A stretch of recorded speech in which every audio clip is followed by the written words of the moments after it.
নমস্কাৰ বন্ধুসকল, মই ঋতুপৰ্ণা তাঁতী আপোনালোকক পুনৰবাৰ মোৰ ইউটিউব চেনেললৈ স্বাগতম জনাইছোঁ।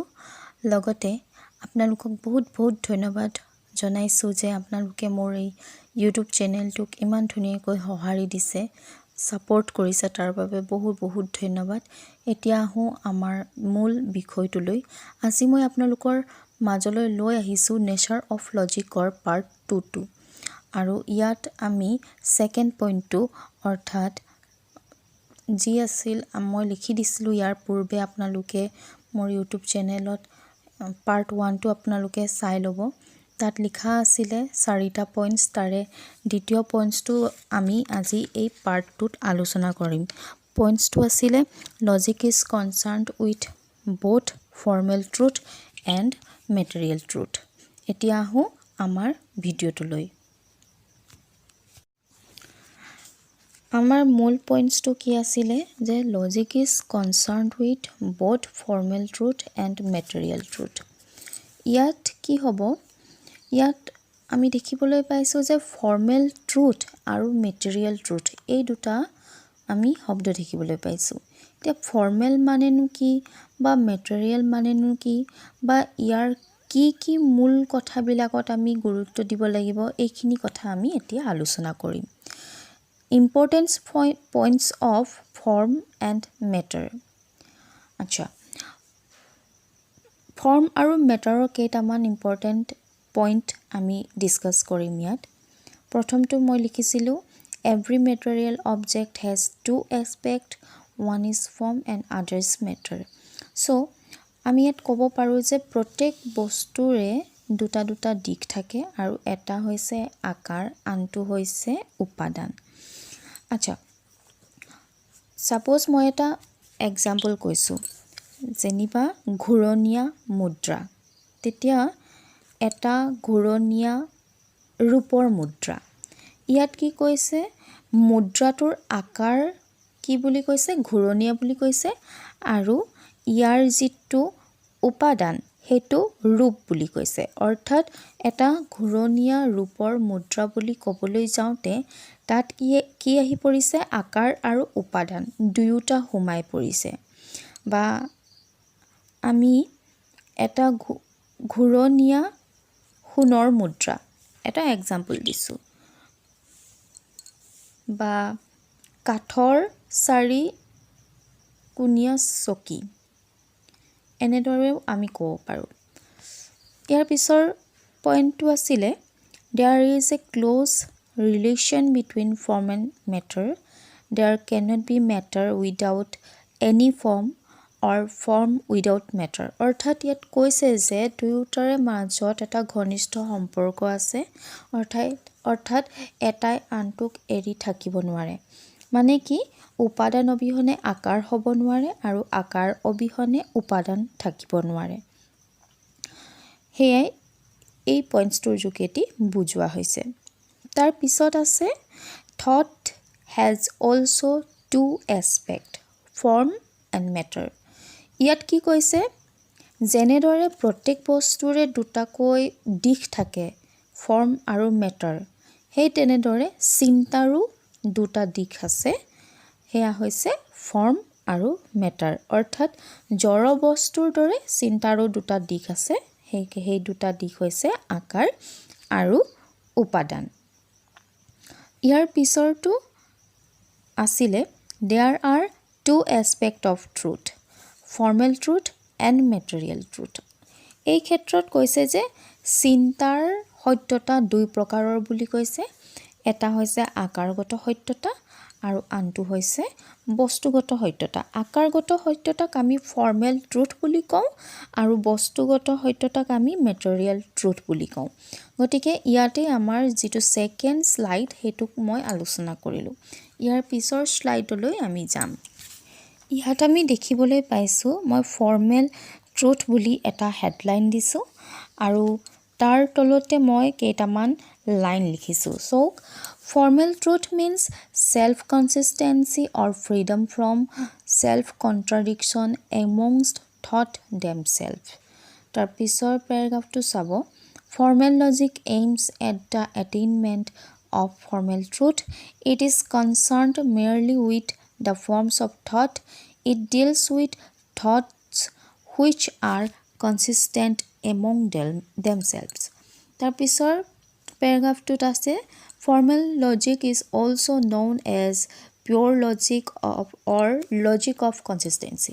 আচ্ছা, ইয়াত মই এইটোৱে ক'ব বিচাৰিছোঁ যে ইয়াত যেহেতু মই ফৰ্মেল ট্ৰুথটো কি সেইটোক আমি বুজিবলৈ চেষ্টা কৰিম যে কিছুমান সংগতিপূৰ্ণ চিন্তা, সেই কিছুমান চিন্তাৰ জৰিয়তে যিটো আমি সত্যতাত উপনীত হওঁ তাক আমি আকাৰগত সত্যতা বুলি কওঁ। অৰ্থাৎ আমাৰ কিছুমান চিন্তা আছে, আমাৰ চিন্তাটো আমি বহলভাৱে পৰিণত কৰিব পাৰোঁ। সেই চিন্তাৰে কিছুমান বস্তু বা কিছুমান ধৰণেৰে তাৰমানে আমি সেই কিছুমান এটা সত্যতাত উপনীত হ'ব পাৰোঁ। ছাপ'জ আমি আমাৰ চিন্তাৰ ধাৰণাৰে এটা কল্পনা কৰিলোঁ যে বৃত্তাকাৰ আয়তক্ষেত্ৰ, অৰ্থাৎ আয়ত চাৰিকোণীয়া হ'ব পাৰে, ই বৃত্তাকাৰ হ'ব নোৱাৰে। বা এনেদৰে ক'বলৈ যাওঁতে ইয়াত কি হৈছে, আমাৰ চিন্তাটো সম্পূৰ্ণৰূপে তাৰমানে মুক্ত হৈ যোৱা নাই, বা ইয়াত কি হৈছে আমাৰ বিৰোধ আহিছে, অৰ্থাৎ সংশয় আহিছে। সেইকাৰণে আমি যেতিয়া গোলাকাৰ বৃত্ত বুলি আমি এটা মনত ধাৰণা কৰি ল'ম, তেতিয়া আমাৰ মনলৈ আহিব হয় যে বৃত্ত গোলাকাৰ, আৰু বৃত্ত গোলাকাৰ, এই গোলাকাৰ যিটো আকাৰ, বৃত্তটোৰ যিটো গোলাকাৰ আকাৰ, তাক আমি সত্য বুলি ক'ব পাৰোঁ, আৰু তাকহে আমি আকাৰগত সত্য বা ফৰ্মেল ট্ৰুথ বুলি ক'ব পাৰোঁ। আকৌ আকাৰনিষ্ঠ তৰ্ক বিজ্ঞান, অৰ্থাৎ যিটো আমি কৈছোঁ ফৰ্মেল লজিকত কি হয় যে চিন্তাৰ আকাৰগত সত্যতাৰ ওপৰত আলোচনা কৰা হয়। অৰ্থাৎ সেই আকাৰগত তৰ্ক বিজ্ঞানত চিন্তাটোক মূল বিষয় হিচাপে লোৱা হয়। অৰ্থাৎ কিভাৱে চিন্তা কৰিছে বা চিন্তা কৰোঁতে কি কি নিয়ম মানি চলিছে বা কি কি নিয়ম মানি চলা নাই, সেইসমূহৰ বিষয়ে ইয়াত আলোচনা কৰা হয়। আৰু এই আকাৰনিষ্ঠ তৰ্ক বিজ্ঞানক বা ফৰ্মেল লজিকক আমি পিয়ৰ লজিক বা লজিক অফ কনচিষ্টেঞ্চি বুলিও কওঁ, অৰ্থাৎ বিশুদ্ধ তৰ্ক বিজ্ঞান বা সংগতিপূৰ্ণ তৰ্ক বিজ্ঞান বুলি কওঁ। এতিয়া আমি নেক্সট শ্লাইডলৈ যাওঁ। নেক্সট শ্লাইডত মই লিখিছোঁ হেডলাইন হিচাপে মেটেৰিয়েল ট্ৰুথ, য'ত মই লিখিছোঁ Material truth means correspondence of thoughts with things of the actual world.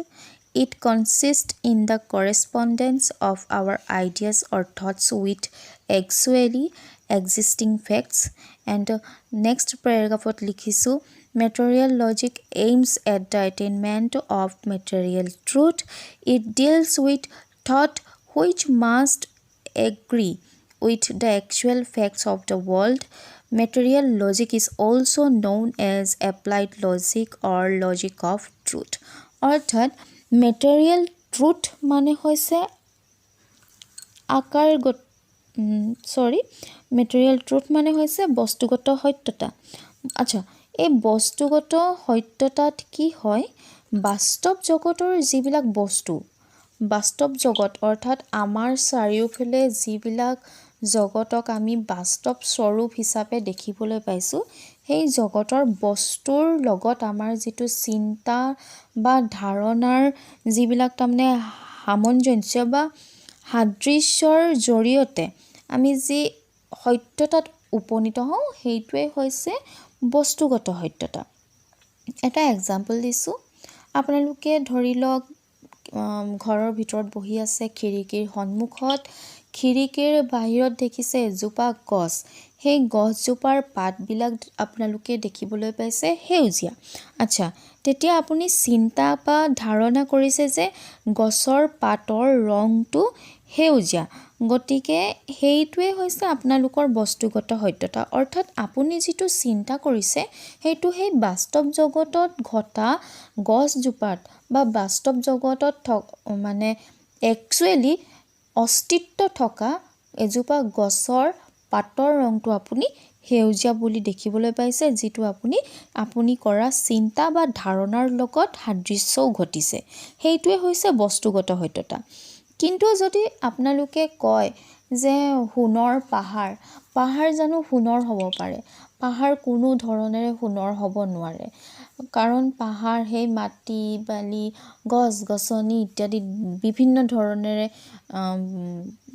পাহাৰ এখন গঠন হ'ব পাৰে। আচ্ছা, সেইকাৰণে আমি সোণৰ পাহাৰ বুলি যেতিয়া ধাৰণা কৰোঁ, তেতিয়া কি হয়, সি একেবাৰে সত্যটো নিৰূপণ নকৰে। গতিকে ইয়াৰ কোনো বস্তুগত সত্যতা নাই। গতিকে এতিয়া চাওক মেটেৰিয়েল লজিকে কি ডিলছ কৰে বা কি বিষয়ক লৈ আলোচনা কৰে। মেটেৰিয়েল লজিক অৰ্থাৎ যিটো বস্তুনিষ্ঠ তৰ্ক বিজ্ঞান আমি ক'ব পাৰোঁ, সি কি কৰে, চিন্তাৰ বস্তুগত সত্যতাৰ আলোচনা কৰে। আৰু ই কাক ডিলছ কৰে, যে বস্তুগত সত্যতাই চিন্তাৰ কেৱল আকাৰগত সত্যতাহে নিৰূপণ কৰে, লগতে এই বাস্তৱ জগতৰ যিবিলাক বস্তুৰ আছে, সেই বস্তুৰ লগত সেই চিন্তা বা ধাৰণাৰ সাদৃশ্য আছেনে নাই তাৰ সত্যটো বিচাৰ কৰে। গতিকে মেটেৰিয়েল লজিকৰ এইটোৱে কাম যে বাস্তৱ জগতৰ বস্তুৰ লগত চিন্তাৰ যিটো সাদৃশ্য সেইটো আছেনে নাই তাৰ সত্য নিৰূপণ কৰা, আৰু তাৰ আকাৰগত সত্যতাই নহয় বস্তুগত সত্যতাকো নিৰ্ণয় কৰা। আৰু এই বস্তুনিষ্ঠ তৰ্ক বিজ্ঞানক যিহেতু আমি এপ্লাইড লজিক অৰ্থাৎ ইয়াক অসমীয়াত আমি প্ৰায়োগিক তৰ্ক বিজ্ঞান বুলি ক'ব পাৰোঁ। এতিয়া আহোঁ আমাৰ নেক্সট শ্লাইডলৈ। ইয়াত মই লিখিছোঁ যে logic is both formal and material, অৰ্থাৎ লজিক কি হয়, আকাৰগত আৰু বস্তুগত দুয়োটাই হয় বুলি কৈছে। আমি ইয়াত তাৰমানে প্ৰকৃততে কি পাইছোঁ, যে formal truth and material truth are complementary to each other. Truth is essentially one and indivisible. In its fullest sense, truth implies both formal truth and material truth. Taken separately, they are two aspects of truth. The distinction between formal truth and material truth is made only for convenience of treatment. In Indian logic, there is no such distinction between formal and material truth. ইয়াত কি হৈছে যে প্ৰকৃততে যিটো আমাৰ মূল বিষয় আকাৰগত সত্যতা আৰু বস্তুগত সত্যতা, এই দুই প্ৰকাৰৰ সত্যতাৰ এটা আনটোৰ পৰিপূৰক। তাৰমানে ইটোৱে আনটোক এৰি থাকিব নোৱাৰে। যেনেকৈ আমি কওঁ যে মুদ্ৰাৰ ইপিঠি আৰু সিপিঠি, সেই তেনেকৈ তাৰমানে আমি মানে এটাক এৰি পিনি আনটোক আমি চাব যাব নোৱাৰোঁ। গতিকে কি কোৱা হৈছে, যে এটাই আনটোৰ পৰিপূৰক বুলি কোৱা হৈছে। আৰু এই ফৰ্মেল ট্ৰুথ আৰু মেটেৰিয়েল ট্ৰুথ, এই যিটো দুয়োটা সত্যতা, এই দুয়োটাই সত্যতা হৈছে এক আৰু অখণ্ড। আৰু সত্যতাৰ ক্ষেত্ৰত এই দুটা বস্তুক ভালকৈ বুজাবৰ কাৰণেহে সত্যতাটোক দুটা ভাগত ভাগ কৰিছে। কি হিচাপে? আকাৰগত সত্যতা হিচাপে আৰু বস্তুগত সত্যতা হিচাপে ভাগ কৰা হৈছে, কেৱল আলোচনাৰ সুবিধাৰ বাবেহে। কিন্তু আমি ইয়াৰ পৰা এইটোৱে বুজি পাওঁ যে কেতিয়াবা কি হয়, বিভিন্ন ধৰণৰ পাৰ্থক্য আহি যায়, যে অনুমান বা যুক্তি আকাৰগতভাৱে যেতিয়া সত্য হয়, তেতিয়া ইয়াৰ বস্তুগত সত্যতাটো নাথাকিব, যদিহে তাৰমানে তাৰ আধাৰ বচনসমূহৰ লগত সিদ্ধান্তটোৰ বস্তুগত সত্যতা নাথাকে। আচ্ছা, ইয়াত আধাৰ বচন আৰু সিদ্ধান্তটো কি, এইটো মই যেতিয়া নেক্সট ভিডিঅ' বনাম তেতিয়া নিশ্চয় আপোনালোকক জনাবলৈ চেষ্টা কৰিম। আধাৰ বচন আৰু সিদ্ধান্তটো অকণমান বুজি লওক। যেতিয়া আমি তাৰমানে আধাৰ বচন অৰ্থাৎ আমি যেতিয়া ক'ম যে মানুহ মৰণশীল, আচ্ছা, সকলো মানুহ হয় মৰণশীল। তেতিয়া আমি এটা আধাৰ বচন আপোনাৰ দুটাতকৈ বেছি থাকিব নোৱাৰে। গতিকে আধাৰ বচন দুটাই থাকিব লাগিব আৰু সিদ্ধান্ত এটাই থাকিব লাগিব। তাতকৈ যদি বেছি বচন হয় তেনেহ'লে বিভিন্ন ধৰণৰ দুখ ঘটিব পাৰে। গতিকে মই ক'ব বিচাৰোঁ, এটা এক্সাম্পল কৈ দিছোঁ। ৰাম হয় মৰণশীল, যদু হয় মৰণশীল। দেয়াৰফৰ অৰ্থাৎ এতেকে সকলো মানুহ হয় মৰণশীল। অৰ্থাৎ যদি আমি কওঁ যে ৰাম মৰণশীল, যদু মৰণশীল, যদি দুয়োটা মানুহ মৰণশীল, আৰু যিহেতু এইটো এটা আমি সকলোৱে মানি ল'ব পৰা সত্যতা হয়, সেইকাৰণে তাৰমানে কি হয়, আধাৰ বচনবিলাক আমি যেতিয়া মানি ল'ব পাৰোঁ তেনেহ'লে তাৰ সিদ্ধান্তটো একেবাৰে সত্য হয় বুলি কওঁ। সেই তেনেকৈ কথাবিলাক ইয়াত আহি যায়। অনুমান আৰু যুক্তিৰ কথাটো এতিয়া এইখিনিও মই নেক্সট ভিডিঅ'ত আপোনালোকক শ্বেয়াৰ কৰিম। এতিয়া আপোনালোকে বুজি ৰাখক যে যেতিয়া তৰ্ক বিজ্ঞানত আকাৰগত সত্যতা আৰু বস্তুগত সত্যতা উভয় প্ৰকাৰৰ সত্যতাৰ আলোচনা কৰে, তেতিয়া কি হয়, দুয়ো প্ৰকাৰৰ সত্যতাৰ ক্ষেত্ৰত চিন্তাটো আহে। আৰু চিন্তাৰ যেতিয়া আকাৰগত সত্যতা আৰু বস্তুগত সত্যতা, এই দুয়োটা অবিহনে আমি চিন্তাটোক ব্যাখ্যা কৰিব নোৱাৰোঁ। গতিকে তৰ্ক বিজ্ঞানত কি হয়, ভাৰতীয় তৰ্ক বিজ্ঞানত এই দুয়োটা প্ৰকাৰৰ সত্যতাক পৃথক হিচাপে আলোচনা কৰা নহয়। এই দুয়োটা প্ৰকাৰৰ সত্যতাক আমি এক আৰু অখণ্ড হৈহে আলোচনা কৰিব পাৰোঁ। গতিকে ইয়াতে আমাৰ নেচাৰ অফ লজিকৰ পাৰ্ট 2টো ইয়াতে সমাপ্ত হৈছে। আৰু আমি ইয়াৰ পিছত আৰু পাৰ্ট 3 আৰু পাৰ্ট 4 ওলাই গৈ থাকিম। আপোনালোকে ছাপোৰ্ট কৰি গৈ থাকিব আৰু শেষলৈকে ভিডিঅ'টো চোৱাৰ বাবে আপোনালোক সকলোলৈকে ধন্যবাদ থাকিলে। ধন্যবাদ।